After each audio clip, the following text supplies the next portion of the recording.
noite.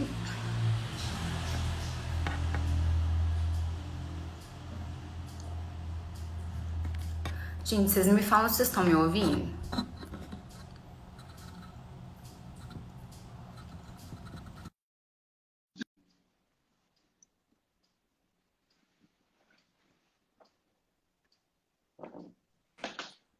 Oi, Olá, tudo bem? tudo bem você? Tudo jóia. Vamos esperar um pouquinho o povo entrar, que a gente foi bem pontual, né? Fomos bastante Bastante britânicas. pontuais. 8:01. Ó, eu Ixi, seu áudio cortou, Tayana. não posso conseguir. Seu áudio tá picando. Tá Voltou? picando? Ai, meu Deus. Agora eu acho que voltou. Voltou? Tá. Ó, nós vamos esperar mais alguns minutinhos só para dar tempo do pessoal entrar. 8:01, vamos esperar pra gente não ser uns 2 minutos. O povo tá entrando aí. Boa noite. Deu um barulho esquisito. Confere se tá funcionando. Você tá ouvindo certinho Eu o que eu tô tô te falando? Tá. Bom, então vamos lá. Acho que já tem um número. Gente, 8:01 ainda. E eu aqui falando pra gente. Olha que pessoa ansiosa. Já entrou, ó, tentando um monte de paciente minha. Teve uma até. Gente, é ela que é minha ginecologista, tá? Que todo mundo vai ser paciente dela agora. Que ela não vai ficar brigando com vocês, obrigando a tomar anticoncepcional. por Que o favor. povo fica querendo parar de tomar e as ginecologistas não deixam de jeito nenhum. Val entrou. Bom, então vamos começar? Porque é muito assunto para falar, para dar tempo. Gente, então, hoje o assunto, eu não sei como é que fixa o assunto na live, eu vou descobrir uma hora. Mas o assunto de hoje, né, igual vocês viram, é síndrome dos ovários policísticos e estilo de vida low carb. A Natália vai tirar todas as nossas dúvidas. Por que que existe aquela mágica que todo mundo que começa a fazer low carb passa pouco tempo e engravida? E por que low carb ajuda no tratamento do ovário policístico, né? Então, eu abri a caixinha de perguntas no Instagram, chegaram algumas perguntas, a Natália também, então a gente deu uma organizada para ficar mais fácil vocês entenderem, tá? Então, Natália, eu queria, né, como a gente está aqui no meu Instagram, eu queria que você se apresentasse para as pessoas. Então, boa noite. Eu sou médica formada pela UFMG. Fiz ginecologia no IPSENG, sou mestre em Ciências da Saúde pela Faculdade de Ciências Médicas. E eu e a Taina, a gente já se conhece, já tem um tempo.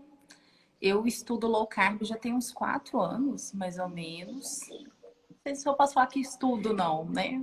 Entendo, Ah, comecei a pesquisar um pouco sobre low carb, já tem uns 4 anos. E já tem pelo menos uns 3 que eu sigo o estilo de vida low carb de forma mais frequente. Uns 2 anos eu acho já com a Tayana, né, Tayana? Conheci a Tayana eu tô pelo achando, eu acho que Instagram. tem mais. Eu tava Talvez um até pouco mais. procurando para a gente poder ver o tempo, mas acabou que você me achou porque você estava procurando uma nutricionista nessa Sim, linha, né? se tivesse, eu cheguei aí em um outro nutricionista que falava que fazia, né? Low É. carb. E então tem mais ou menos isso, uns 2 anos, talvez um pouco mais, que eu já sou paciente da Tayane. Em seguida, ela virou minha paciente também, né, Tayane? Isso. E assim, eu cheguei a comentar com a Natália, né, Natália? O tanto que eu ficava assustada, o tanto que, né, o assunto não é fertilidade, muita gente vai acabar entrando no tema, mas o tanto que eu sabia que aumentava a fertilidade, mas que na prática era absurdo, era assim uma coisa que eu falava, meu Deus, isso é mágica. E assim, eu achei legal a gente, né, trazer a Natália, que é ginecologista, para poder falar sobre o assunto, para esclarecer melhor para vocês por que que é tão bom, né, a low carb para o tratamento do ovário policístico e também na questão da melhora da fertilidade. Podemos começar com as perguntas aqui, porque você vai ter que responder pergunta demais. Você sabe que Vamos você é começar. minha. E a gente fala muito, então É, vamos. né? Então, gente, olha só. Primeira coisa, primeira pergunta que teve aqui, né? É assim, eu acho que até uma pessoa que nem tinha ovário policístico, o que que é, né? O que que é essa síndrome dos ovários policísticos? Então, para a gente entender um pouquinho a questão da síndrome de ovário policístico, porque sempre tem uma confusão muito grande nessa questão do diagnóstico. Em medicina, síndrome, quase sempre são coisas que a gente não identifica muito bem a causa. Então, é um conjunto de sinais e sintomas que, agrupados, apresentam alguma manifestação clínica que às vezes não está muito bem definido por quê que essas pacientes apresentam esse conjunto de sintomas. A síndrome de ovário policístico entra nisso, né? Então, a gente tem um conjunto de sinais e sintomas clínicos específicos que, somados, vão fazer o diagnóstico da síndrome, apesar da gente não saber exatamente todos os mecanismos que levam, né, na manifestação da doença. Então, uma confusão muito grande que se faz... Nós vamos tirar a Érica dessa live. A gente vai ter que excluir. Outro ginecologista que também já virou meu paciente, que depende, mas tudo depende, né? Então, tudo depende. Tudo depende.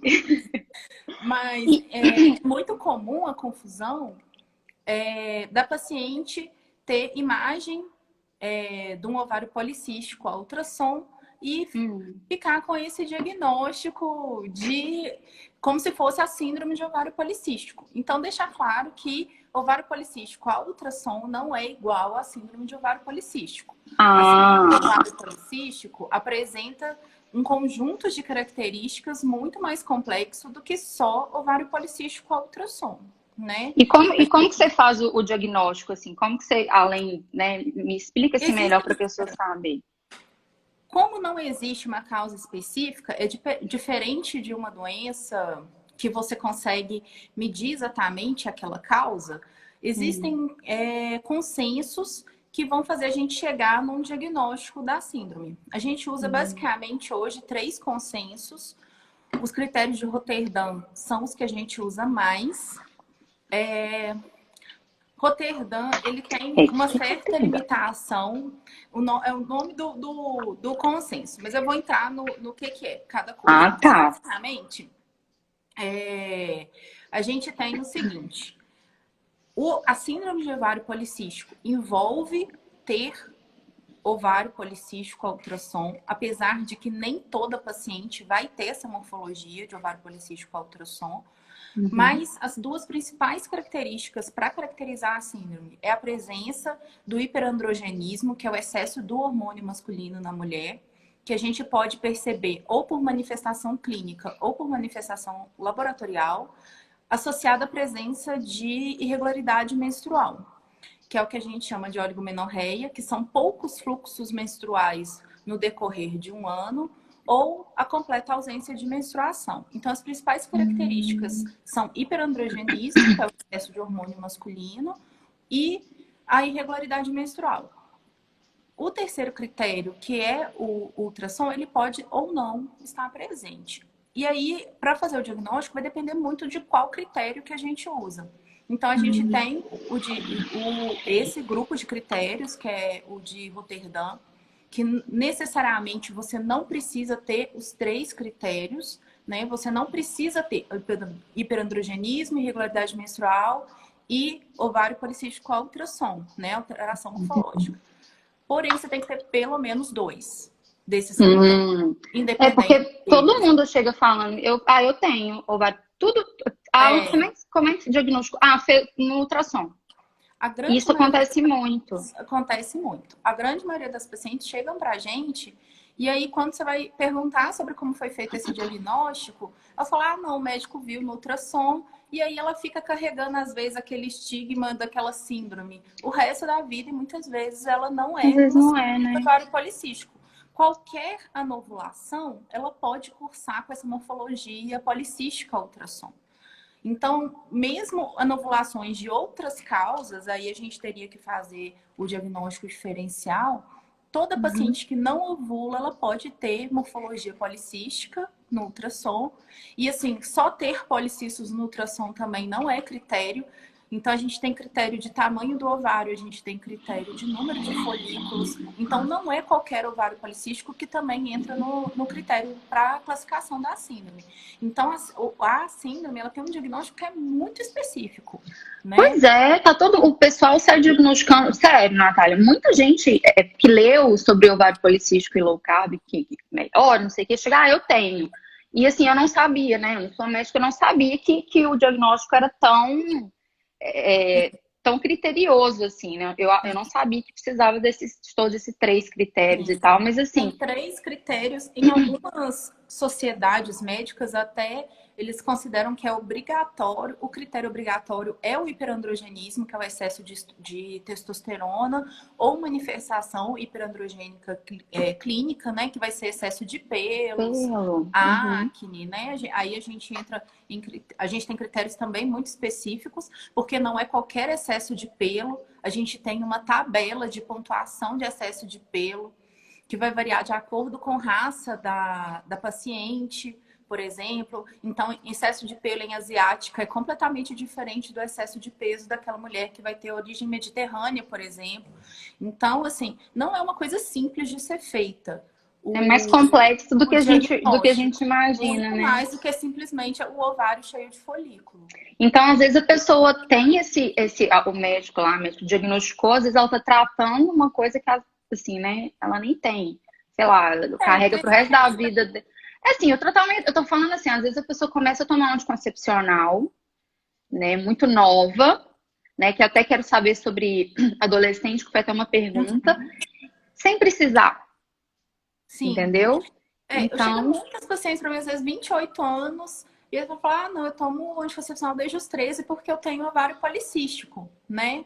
Então, na verdade, essa paciente, ela nem conhece como que é o ciclo dela, né? O diagnóstico do adolescente é diferente. A Érica tá pedindo para falar sobre dosagem hormonal. Vou falar sobre dosagem hormonal. Érica, já chamei a Érica para fazer uma live e diz ela que não faça essas coisas, não. Aguarde, Érica. Você vai ver. Então, assim, às vezes aquela paciente, ela tinha uma novulação na adolescência que nem preenchia critério para SOP e ela passa a vida inteira tomando anticoncepcional sem muitas vezes ter tido um critério fechado, né? Algumas sociedades, elas defendem que, inclusive, que o diagnóstico de ovário policístico ele deve ser feito só após os 18 anos. Por quê? A adolescente, ela pode ter uma irregularidade menstrual puramente por imaturidade ainda do sistema de controle hormonal. Ela pode ter um excesso de pelo, que é o hirsutismo idiopático. Então, ela pode ter uma quantidade aumentada de pelo pelo próprio processo metabólico dela, adolescente endócrino. E adolescente tem acne. Então, muito dos critérios para ovário policístico que a gente usa na mulher adulta, eles vão se sobrepor a coisas que são comuns de ocorrerem na adolescência. Então, o diagnóstico fica muito mais difícil, né? Porque mandaram uma pergunta assim, criança, adolescente de 14 anos diagnosticado com SOP, né? Como que trata? Então, assim, tem que saber se realmente a adolescente... A primeira coisa, a gente tem que se essa paciente ela tem uma irregularidade menstrual, se ela tem um ovário policístico a ultrassom por síndrome de ovário policístico ou se ela tem algum outro fator para anovulação. Aqui, dentro do critério... Explica para o pessoal o que é a anovulação, porque tem gente que não vai saber. Anovulação... Igual me perguntar, o que é SOP? O que é SOP? Eu tenho que descontrolar. Perguntaram para mim, o que é SOP? O que é SOP que vai ter na live? Eu falei, deixa eu explicar. Às vezes que a gente vai no automático. A ovulação é todo ciclo que não ocorre ovulação. Então, é quando existe ausência de menstruação ou uma menstruação que está irregular em virtude de ciclos não ovulatórios. Né? Na adolescente, a gente considera que pode ser normal ter ciclos anovulatórios, ciclos sem ovulação, até 3 anos depois da primeira menstruação, que é a menarca. 85% das adolescentes vão ter ciclos anovulatórios no primeiro ano, e aí isso vai diminuindo até o fim do 3º ano. Então, Entendi. se essa menina de 14 anos, ela foi diagnosticada com ovário policístico, e vamos supor, ela teve a primeira menstruação aos 12, a gente nem pode fazer diagnóstico nessa paciente ainda, porque seriam necessários, no mínimo, 2 anos após o início da menarca. Então, para saber se essa paciente de fato pode ter síndrome, ela pode ter. Mas para fazer o diagnóstico, a gente teria que saber a idade da primeira menstruação, que aí teria que ter pelo menos 2 anos. E para adolescente, diferente da mulher adulta, ela precisa ter os 3 critérios que eu citei para a gente falar que é síndrome de ovário policístico. Então, ela tem que ter um excesso de pelo ou aumento de testosterona, né, no exame de sangue. Ela tem que ter acne, ela tem que ter irregularidade menstrual e ela tem que ter ovário policístico com ultrassom. Então, ela tem que ter todas as características. Todas. Falar que é SOP diferente da mulher adulta, né? Viu, gente? É diferente. Vocês têm que... É diferente o Tem que... diagnóstico na adolescente. Não é tão fácil assim. Adolescente é mais complicado. Teve uma que mandou também, que falou que desde os 12 anos ela tá diagnosticada. Então, assim, provavelmente, assim, é complicado. A gente tem que realmente, assim, avaliar como que foi feita essa avaliação. E, assim, e é o que eu tô te falando. Muitas vezes, às vezes eu falo assim com a paciente, mas como que foi feita? Ela foi, eu tinha irregularidade menstrual, eu tinha um ovário policístico com ultrassom, mas você tinha excesso de pelo? Como que era esse excesso de pelo? Muitas vezes é muito difícil a gente ter certeza, porque excesso de pelo é uma coisa que é totalmente modificável, né? Entendi. Então, às vezes, eu tinha realmente um excesso de pelo, mas me incomodava demais, eu fiz laser. Então, muitas vezes, porque nem toda mulher vai ter, por exemplo, uma dosagem de testosterona alta.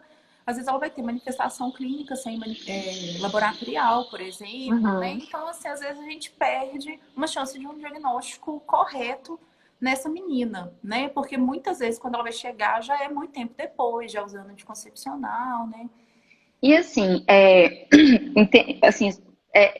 né, a gente entendeu que é mais complexo do que a gente imagina fazer um diagnóstico. Não é tão fácil, não é tão simples igual o pessoal tem feito, que todo mundo hoje tem. Todo mundo tem ovário policístico. Todo mundo, gente. Aí, uma vez que a pessoa foi diagnosticada, o que eu quero, né, quero te perguntar para você explicar para o pessoal. O que tem a ver com as calças?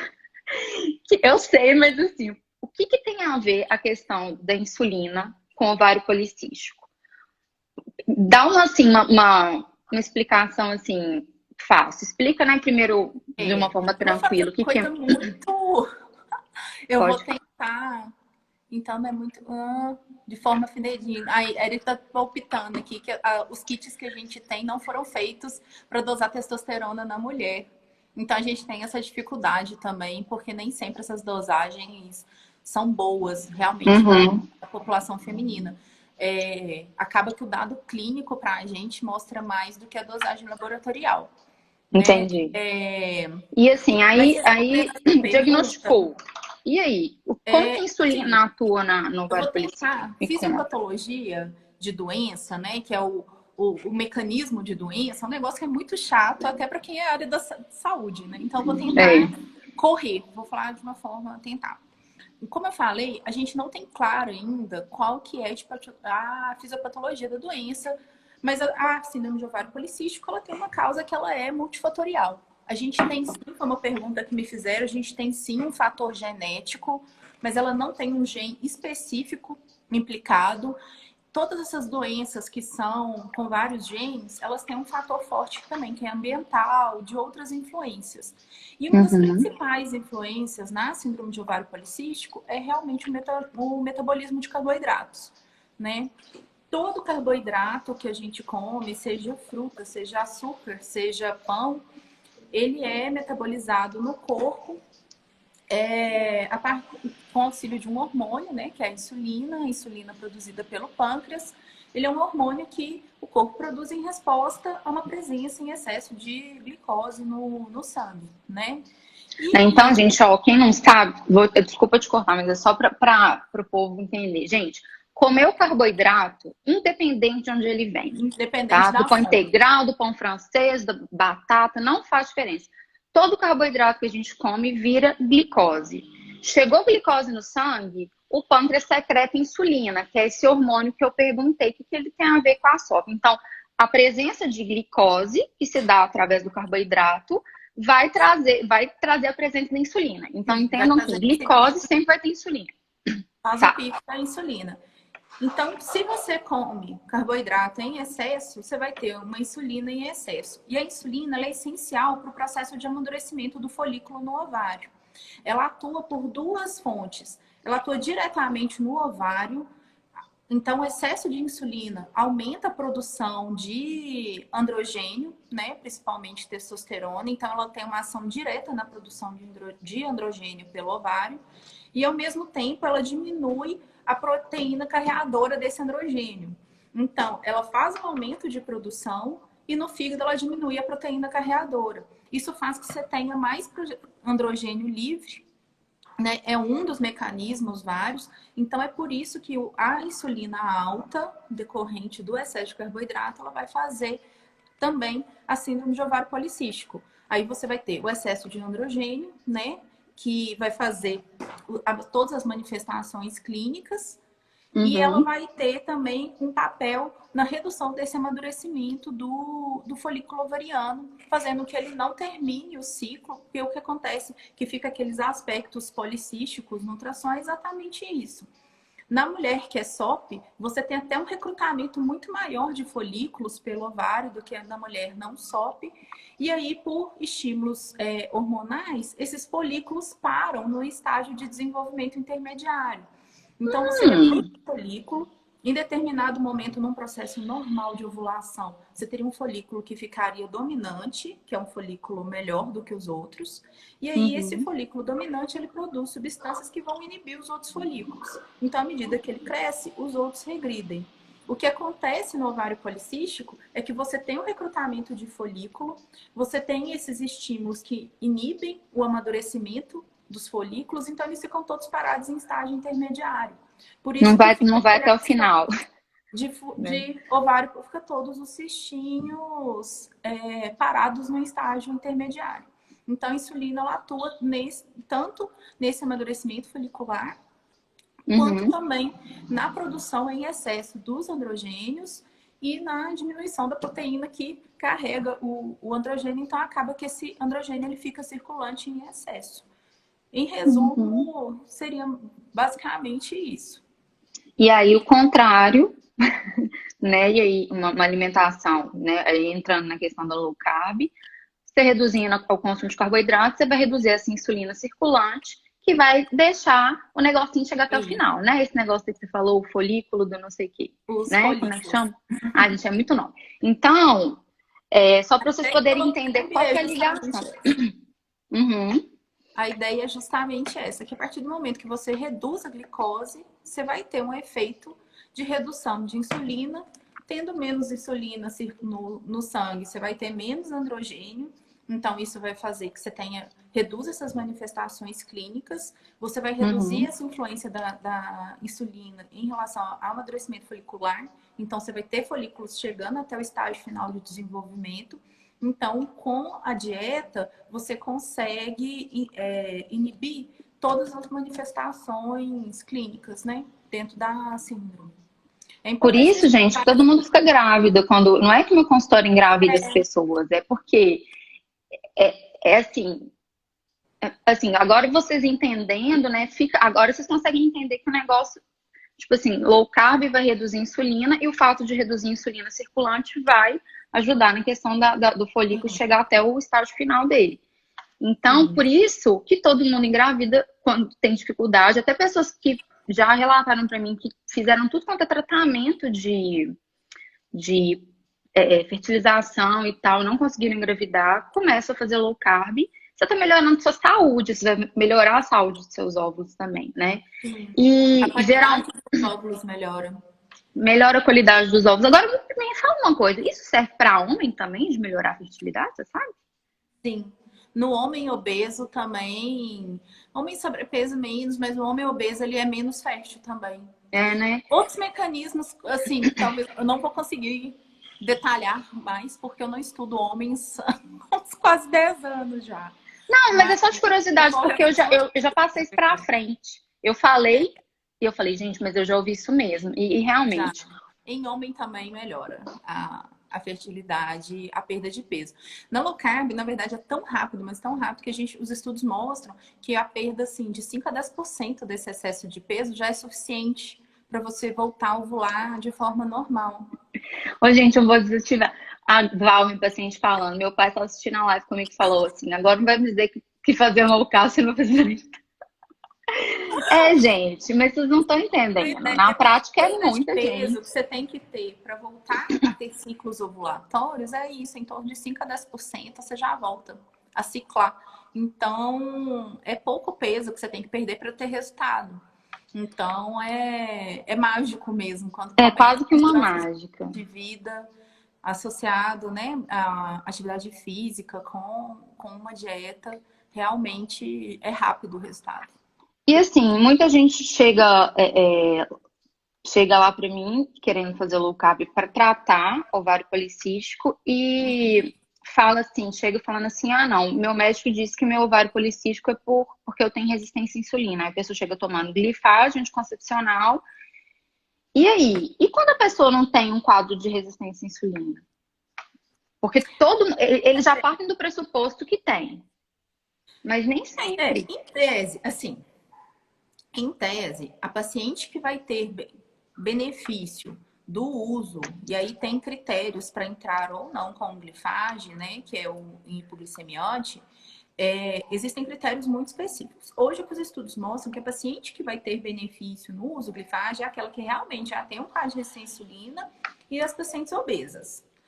Paciente, mas assim, então aí teria que avaliar se de fato ela tem síndrome de ovário policístico, né? Se ela preenche os critérios, porque a obesidade por si só pode fazer a ovulação mesmo em mulheres não SOP, que não tenham outros critérios, que não tem o hiperandrogenismo, por exemplo, né?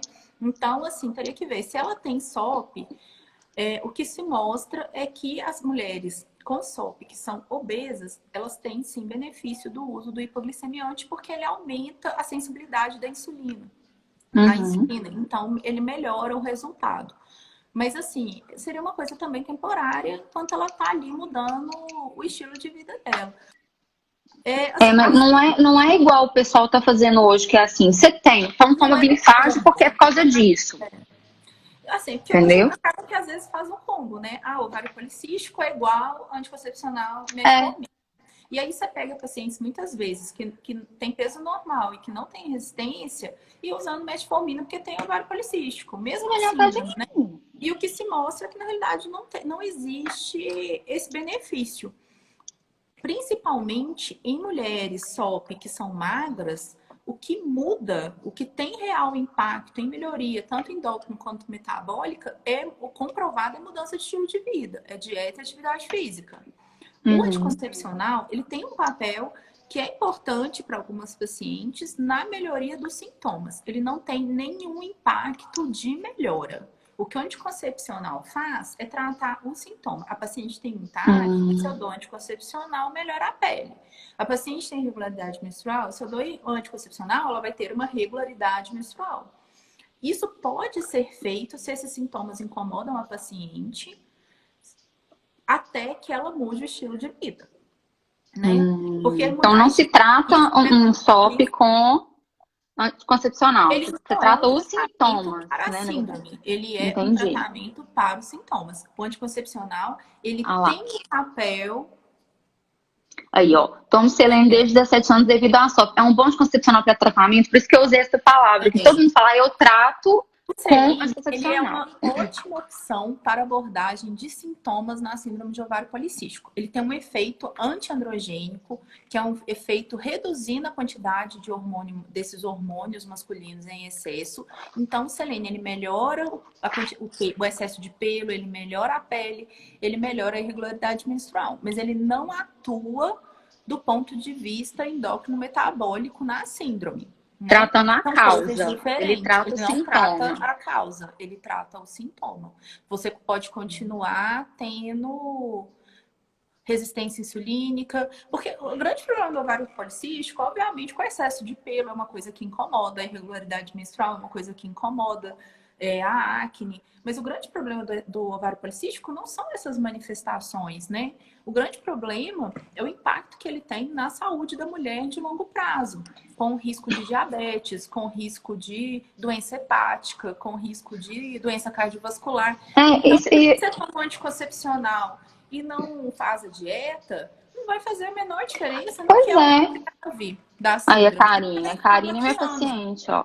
Ela tá falando que toma Aisha desde 2009, quando recebi o diagnóstico por ultrassom. E assim, gente, é o que eu tô falando. Às vezes a pessoa foi diagnosticada com ovário policístico, toma anticoncepcional a vida toda, e aí quando os sintomas estão sendo tratados e não tá incomodando, ela acaba não tratando a causa. Porque às vezes a gente vai tratar o negócio, às vezes a gente vai tentar resolver a causa, porque o que aquilo tá me causando, tá me incomodando. Agora, se você tá tampando só com a peneira, resolvendo tudo de ruim que o negócio tá te dando, e não vai direto ao ponto, né, que é melhorar estilo de vida, alimentação, você vai ficar anos tomando anticoncepcional, e aí quando você parar, vai vir tudo. Assim, na realidade, não vai resolver, porque a SOP, ela é uma doença, uma manifestação que ainda não tem uma cura definitiva. Então, não existe nada, como tudo isso que a gente não sabe exatamente o que leva a ela, ou que tem causas multifatoriais. Então, assim, não adianta. E quando você parar o anticoncepcional, a tendência é voltar tudo. E teve uma outra pergunta, acho que você recebeu, que falava assim, que se eu fizer low carb, se eu vou parar de usar o anticoncepcional? Pode até ser. A grande maioria das pacientes, elas conseguem sair do anticoncepcional fazendo a dieta, né? Mas é uma coisa que ela tem que ficar consciente, que essa mudança de estilo de vida, ela não é uma coisa temporária.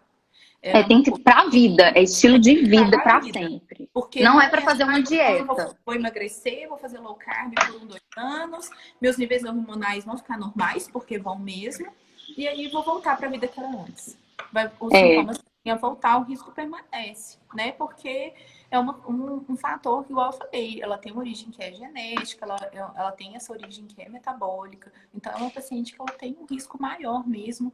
De longo prazo, ela tem que conscientizar que essa mudança de estilo de vida, ela é para a vida mesmo, não é... E pensa que bom, né? Dá pra assim, se você conseguir mudar seu estilo de vida, você consegue resolver isso, gente, com uma alimentação saudável e atividade física, né? Não é uma doença que não tem cura, é uma coisa que se você melhorar seu estilo de vida, comer bem, reduzir carboidrato, farinha, açúcar, enfim, você vai conseguir levar sem ficar tomando remédio, né? Então, muito melhor e aí, né? Não é? E aqui, ó, peraí que tem mais. Vê se você que entende dos remédios, desses anticoncepcionais. Diminui os sintomas, como excesso de pelo, aí ela falou que tomou 12 anos e ganhou muito peso durante este tempo. O anticoncepcional, ele pode sim causar um ganho de peso. Assim, não existe nada que comprove que o anticoncepcional ele vai fazer você engordar, porque engordar é ganho de gordura, né? É mudança de composição corporal. Assim como nem todo perda de peso é emagrecer, é perder gordura. Tayana falou disso esses dias, né? Então, o anticoncepcional ele faz ganho de peso quase sempre por edema, por inchaço mesmo. Não é por ganho real. Aí, ó, e pra só usar o dia mesmo. A gente pode usar. Essa questão, assim, outro dia eu até falei disso no meu Instagram. Contracepção nunca é isso, assim, muito receitinha de bolo. Paciente SOP, eu vou usar anticoncepção combinada. Paciente endometriose, eu vou usar isso. Isso não é assim, tem que individualizar. É possível o paciente SOP usar, inclusive, método não hormonal, usar um DIU de cobre e você fazer o controle de SOP com outras coisas. Uma coisa importante que a gente tem que chamar a atenção, que às vezes a gente opta por usar método hormonal nas pacientes que são SOP, é porque a paciente que é SOP, ela produz estrogênio em dosagens normais.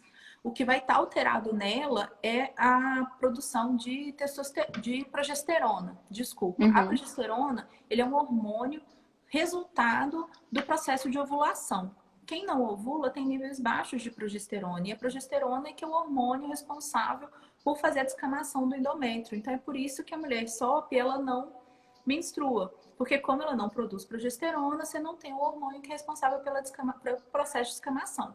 E esse estímulo do estrogênio no endométrio, que é o que basicamente o estrogênio prolifera o endométrio, que é a camada que reveste o útero e que descama durante a menstruação, e a progesterona faz o estímulo de descamação.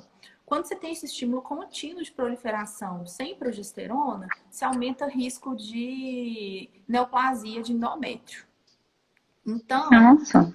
não é muito legal que a paciente que tenha SOP, ela fique muito tempo sem ter menstruação, porque assim, esse estímulo Pode contínuo. aumentar esse. Ô, Então, gente, olha só, eu tô vendo só assim, as perguntas aqui, fica difícil da Natália responder para cada pessoa, porque ela não viu exame, ela não viu ela não viu nada. Então, assim, as dúvidas que a gente quer responder são dúvidas mais gerais, porque muito específico assim, não tem como, né?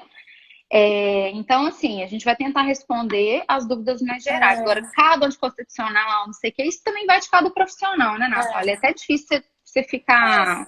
E ver questão de cada paciente. Então, assim, às vezes a gente gosta do método hormonal justamente isso, porque a gente dá, nem precisa ser a pílula combinada, pode ser o DIU de progesterona, por exemplo, pode ser uma opção boa para a SOP. Porque até ela fazer a mudança do estilo de vida dela, você faz esse ajuste da falta de progesterona, por exemplo. Agora, qual o método ideal? Aí você tem que estudar cada caso mesmo. Tem que ser cada caso, não tem como falar, né? Bom, aí, Natália, quero saber daquelas perguntas, eu cheguei até a te mandar. Ficou faltando responder alguma? Olha, peraí, deixa eu olhar, porque eu até anotei elas aqui também. Não, eu botei, as últimas eu coloquei no celular, mas eu tô fazendo a live do celular, que eu não posso fazer pelo iPad. Então, assim, teve uma que eu acho que eu já respondi. Toma anticoncepcional para controlar os sintomas com low carb. Um dia poderei parar? Provavelmente. Porque a partir do momento que você reduzir sua insulina com a low carb, os sintomas eles vão melhorar. E se você não quiser usar anticoncepcional, existem outras formas de tratar os sintomas que não o anticoncepcional, né? Então, teria que avaliar seu caso específico, mas a low carb pode sim ser um caminho. Então, eu tenho pacientes que têm SOP diagnosticada direitinho e que hoje usam, por exemplo, de cobre, porque não queriam mais usar o hormônio, queriam um método anticoncepcional e controlam com dieta, atividade física, sem precisar usar nenhum método hormonal, né? Então, é totalmente possível. E uma outra que perguntou que ela tinha SOP, porém não queria emagrecer. Recomendo low carb? Sim, recomendo low carb para quem não quer emagrecer também. Os estudos mostram que mesmo as mulheres SOP que não têm sobrepeso e não têm obesidade, elas se beneficiam da mudança de estilo de vida na hora de voltar a ciclar e melhoria dos sintomas. E tem como você fazer low carb sem o objetivo de emagrecer. Tem como você fazer low carb para hipertrofia. Você tem como fazer low carb. Tem como fazer para tudo. É só ajustar, né? Exatamente. Aí procure a Tayana, que ela não vai te fazer emagrecer e vai fazer você comer melhor. O que é quase um milagre, né? Alguém que me procura e não quer emagrecer, né? Eu acho que foram poucas pessoas. Eu tenho muitas pacientes SOP que são magras na realidade, então, assim, é possível. Então, é possível. E o pessoal é importante, né, entender esse mecanismo todo que você explicou, né? O que tem a ver, né? Muita gente, mas o que tem a ver, gente? Eu tô diminuindo carboidrato, o que tem a ver com o negócio? Gente, tudo é hormônio. Tudo é hormônio no nosso corpo. Até, às vezes a pessoa acha... todos integrados, né? É tudo integrado, não adianta. Serotonina produzida no intestino, é tudo assim. Então, vocês têm que entender que, assim, quando a gente fala a gente tem que prestar muita atenção no que a gente come, é exatamente isso. Você dá para o seu corpo o que ele foi geneticamente programado para receber, que é comida e um baixo consumo de carboidrato, que a gente não foi feito para comer tanto carboidrato igual a gente come. Ele vai responder de forma boa. Eu brinco que o corpo agradece, né? Você começa a comer mal, você começa a ver tudo dar errado. Então, assim, começar... Peraí, gente, que eu fiquei impactada. Não há risco de fazer um low carb fat ter má formação? Nenhum. Eu acho que depois a gente tem que entender melhor, porque low carb, na realidade, ela é uma dieta que você vai comer a comida, né? Assim, Que com então, comida. na verdade, Low não tem carb não tem nada de no, restrição. no fat. Low carb tem a ver com a quantidade de carboidrato que você vai inserir, né, na dieta, então não tem risco de malformação, não. Você pode fazer low carb. Na verdade uma gestante, né? Vamos pegar uma gestante fazendo low carb, ela inclusive está prevenindo várias coisas que são perigosas na Inclusive gestação, diabetes malformação no bebê, né? gestacional. Porque diabetes faz Exatamente. malformação no bebê, né? Uma Diabetes pré-eclâmpsia. Hoje eu atendi uma diabetes prévia à paciente gestação, ela antiga. pode, inclusive, provocar uma formação no bebê. Pois Então, é. Então tá prevenindo. comendo E vocês têm, carboidratos que não comer. e vocês têm que entender, gente, que assim, low carb, quando a gente fala, eu nem gosto de falar, fica usando low carb, né? Fica usando. Acho Ah, ótimo, faz uma. Marília. Vamos fazer. Assim, eu não gosto muito de usar o termo low carb porque fica uma coisa assim, o povo acha que é uma restrição. Não, gente, quando a gente fala low carb, né, a gente tá querendo falar baixo em carboidrato, mas não necessariamente a pessoa tem que ficar contando carboidrato, nunca mais pode comer nada. É o que a gente fala, mudar o estilo de vida. O que é estilo de vida? É o que você faz a maior parte do tempo, né? E aí, quando eu falo de que low carb não é restrição, apesar da gente estar reduzindo carboidrato, é porque na natureza, né, a gente não deveria, o homem não deveria comer tanto carboidrato igual come, a gente não precisa. Então, o excesso de carboidrato que faz sugestão de coisa. Quando eu falo excesso, pensa em farinha, açúcar, a gente não está falando aqui que uma mandioca faz mal, apesar de ser carboidrato. Porque eu vi que uma mocinha mandou assim, quando for reintroduzir e tal. Não é isso que a gente está falando. A gente está falando assim, uma alimentação a maior parte do tempo baixa em carboidrato vai trazer benefício para sua saúde. O problema é que a mídia trata low carb como se fosse comer ovo, bacon, carne gorda, né? Isso. E na verdade, low carb é muito diferente disso. Uma das perguntas que eu recebi falou assim, mas é possível fazer low carb quem tem baixa condição financeira? E uma coisa que eu falo com meus pacientes é que você pode fazer low carb comendo as partes do salmão, mas você pode fazer o low carb comendo chuchu e carne moída. Exatamente. Então, na verdade, os conceitos de low carb, eles foram introduzidos de forma errada. Por isso que às vezes eu falo assim, eu vou te encaminhar para uma nutricionista que ela faz dieta de baixo carboidrato. Eu nem falo low carb mais. Porque low carb virou uma dieta da moda, uma dieta cara e uma dieta que você vai comer bacon todo dia. Né? E também eu vejo muitos profissionais que não sabem. Eu sigo uns perfis de mais nutricionista. baseada em comer vegetais de qualidade do que comer gordura, né?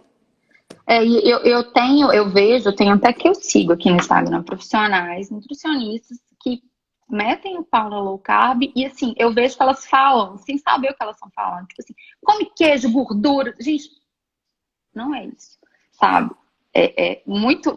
Vai muito além. É comer comida na hora que você tá com fome, evitar farinha, açúcar. É muito mais assim, pensar na alimentação da avó lá do interior do que essa coisa que o povo fala, ai, é banho, é gordura. Não, gente, perder o medo da gordura não é suplementar a gordura, né? É diferente. Então, vocês têm que ver muito. Não é perder a noção, né? Perder a noção. Tem que ver muito de onde que vocês leem sobre o assunto. Porque tem muita gente que fala mal, faz low carb de forma errada, né?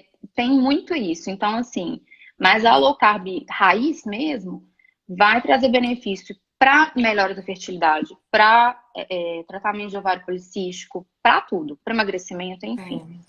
Tem uma pergunta se tem o SOP durante a gravidez, tive diabetes gestacional. De fato, a paciente que é SOP, ela tem um risco maior, não só de diabetes tipo 2, né? Mas como também diabetes gestacional.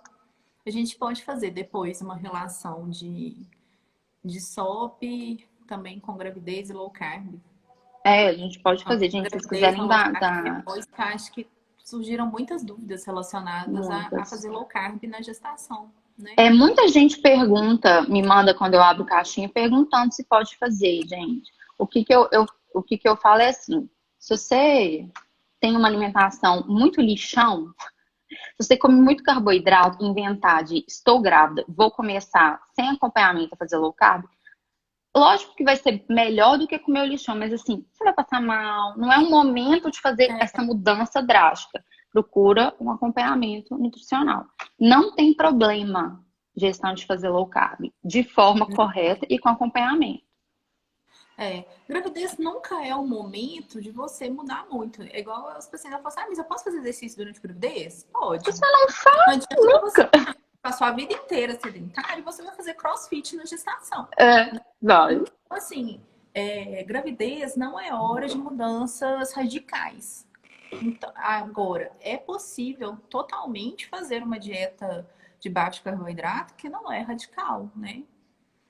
E aí tomar muito cuidado também, porque esses picos de insulina que não é muito legal, porque teve aquela pergunta falando na fase de reintrodução de carboidrato, quando eu for comer batata, quando eu for comer.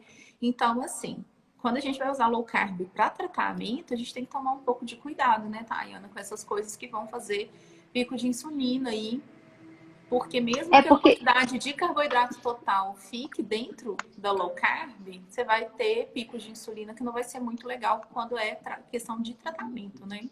É por isso que eu falo que low carb não é contar carboidrato. É você saber de onde que ele tá vindo, né? E outra coisa, não existe essa fase de reintrodução, não. Não existe uma fase de reintrodução, não existe esse negócio de fase, tá? É assim, low carb, low carb. Vai ter um dia que você vai comer tal coisa, beleza, mas não existe essa fase que você vai reintroduzir o carboidrato numa alimentação de baixo carboidrato. Porque ele vai deixar de ser low carb. E aí vai mudar o negócio. Então, com certeza exceções existem. Principalmente quem faz tratamento tem que tomar cuidado e tem que ser bem orientado em relação a isso. Mas não tem esse negócio de reintrodução, não. Gente, vocês têm mais alguma pergunta? Peraí. Fico feliz de estar esclarecendo, vocês estarem gostando. Ai, vai ficar aqui, eu acho. Não sei, fica, não fica? Vai ficar salva aqui. Eu vou deixar. Deixa salva lá. Vou deixar salva. Faço low carb há 1 ano, meu colesterol total deu.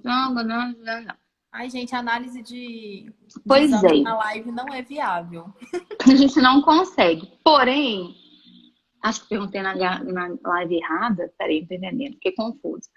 Gente, então, eu e a Natália, a gente conversou, eu até coloquei na caixinha a enquete qual que vocês preferiam, né? Que aí ganhou o ovário policístico. Acabou que a gente falou sobre fertilidade. Peraí. Não tem. Pois é. Aí, o que eu faço quando eu faço um acompanhamento e a pessoa chega no objetivo dela, aí a gente vai. Eu vou ensinar a pessoa a manter o que ela conseguiu e explicar como que ela faz para abrir essas exceções. Mas a partir do momento que você reintroduz, não é low carb mais. Eu vou te responder isso.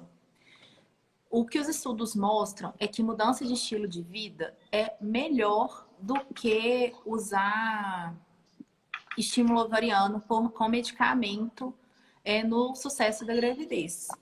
Então, desde dezembro, dependeria de outras coisas. Em relação à idade, né? Então, em mulheres abaixo de 35 anos, a gente considera que pode ser normal levar até 1 ano para engravidar. A partir de 1 ano, a gente tem que investigar, inclusive se você não está engravidando, se é sim pela SOP, se é sim por não estar ovulando de forma adequada.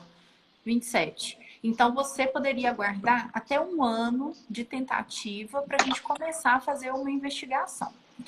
Em termos da SOP especificamente, dieta e atividade física vão ter um impacto melhor para você do que fazer estímulo de ovulação com medicamento, segundo mostram os estudos. Então, primeiro a gente tenta mudança de estilo de vida e naquelas pacientes que a mudança de estilo de vida não foi suficiente para fazer ela ciclar, aí sim a gente pode estudar tratamento com medicamento.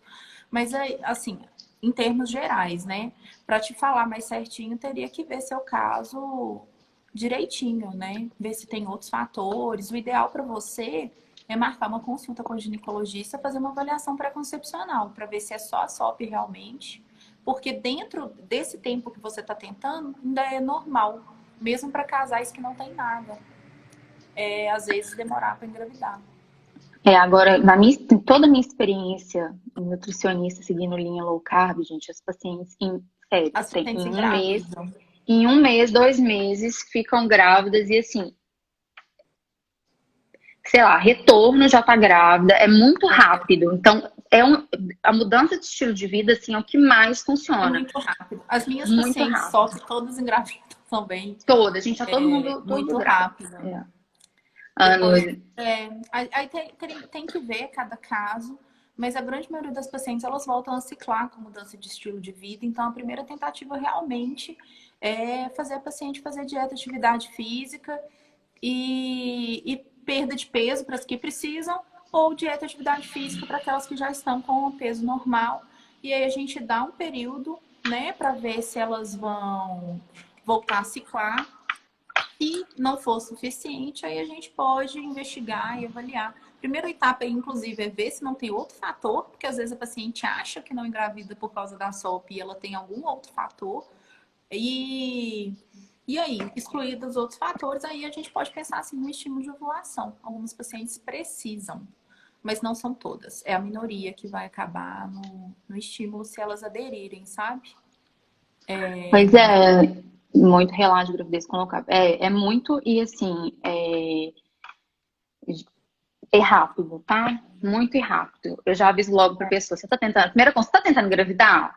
Não, então, ó, fique esperto, porque a chance que é verdade, gente, é verdade. Não, não E melhora muito mesmo. E assim, não é melhora uma coisa muito. que é mágica, né? É puramente biológica, né?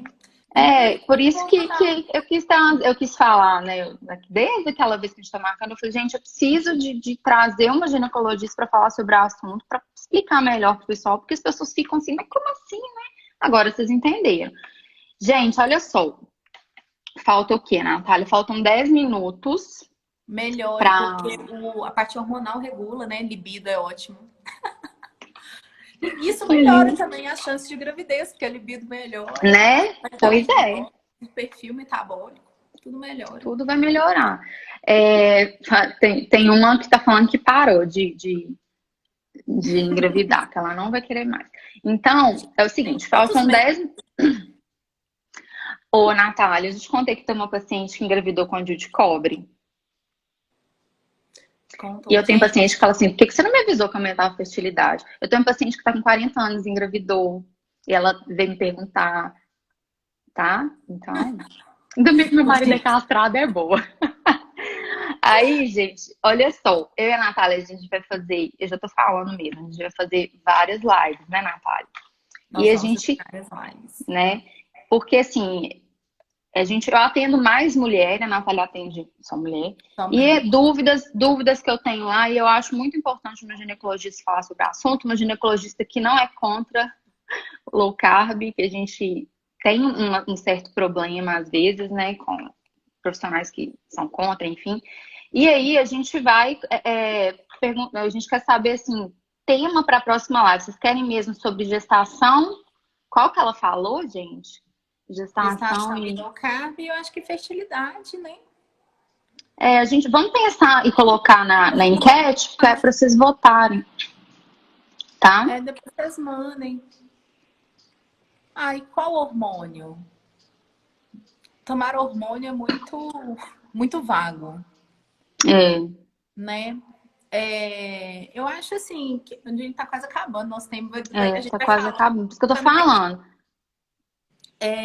eu vou ficando um pouco desesperada que o tempo vai acabando. Eu acho assim, Não preocupa. eu vou tentar resumir, porque senão a gente acaba se perdendo. E Eu o acho que o negócio corta no meio. principal é que a gente tem um estigma mesmo. Às vezes a paciente carrega para a vida que tem ovário policístico e morre de medo e fica lá usando anticoncepcional sem realmente ser. Eu acho que o que vale a pena é uma avaliação para ver se realmente é uma síndrome de ovário policístico e faz parte desse processo fazer diagnóstico de exclusão de outras patologias que podem cursar com manifestações clínicas semelhantes. A partir do momento que a gente fechou o diagnóstico do ovário policístico, a gente não precisa necessariamente usar o anticoncepcional. Sim, a gente pode usar o do Faston. Do Faston, ele é um tipo de progesterona, como eu falei com vocês, como a gente tem esse estímulo de estrogênio contínuo. Nas pacientes que não querem usar por exemplo, uma contracepção, a gente pode fazer ciclos com o Dufaston, usa por 7 a 10 dias durante o ciclo, só para antagonizar esse efeito do estrogênio. Pode fazer os dois ao mesmo tempo. Natália, na próxima eu vou desativar os comentários. Você tá falando o negócio, você lê, aí vai acabar o tempo. Mas é difícil não responder, né? Pois então, eu sei, mas é porque eu também, olha, eu estou nós vamos ter que focada. desativar, porque eu não consigo não responder. Eu sei. Eu também sou assim. Aí eu tô falando uma coisa, eu me perco com a pergunta. Aí eu vou responder quando eu ver. Bom, enfim, Faltam, só pra você saber, 6 minutos, tá? Dá tempo de você falar. Fechou o diagnóstico.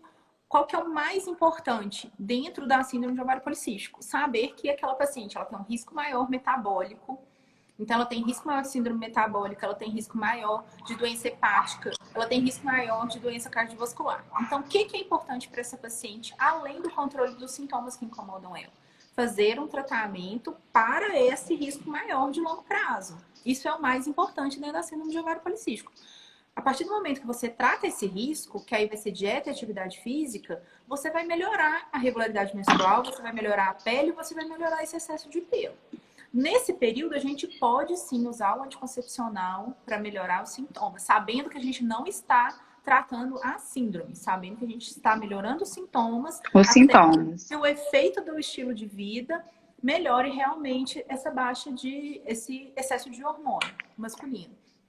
Pode usar ou progesterona isolada, então a gente pode sim usar essas coisas em associação com a mudança de estilo de vida até essa paciente ter uma perda de peso, até ela voltar a ciclar normal, até a gente não precisar do hormônio mais, né?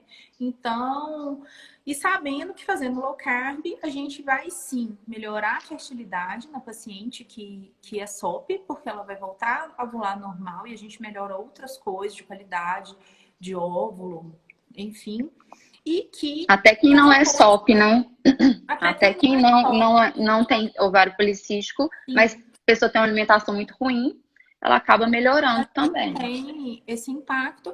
E saber que essa mudança de estilo de vida não é para aquela gravidez, não é por um tempo X, ela é para o resto da vida, né? Estilo então, de a partir vida. do momento, low carb vai ser aí adotar como estilo de vida.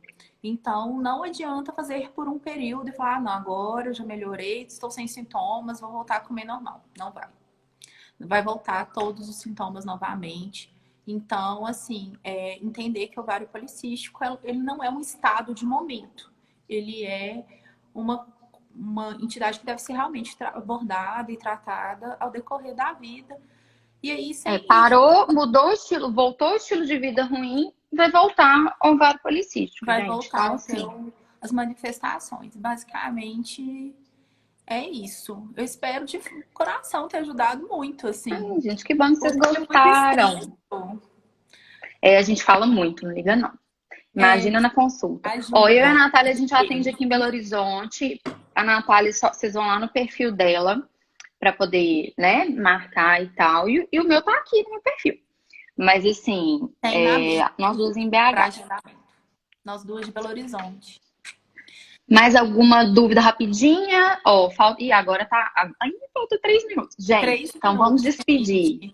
Teve uma dúvida. Karine, que bom que você gostou. Melhora o excesso de pelo.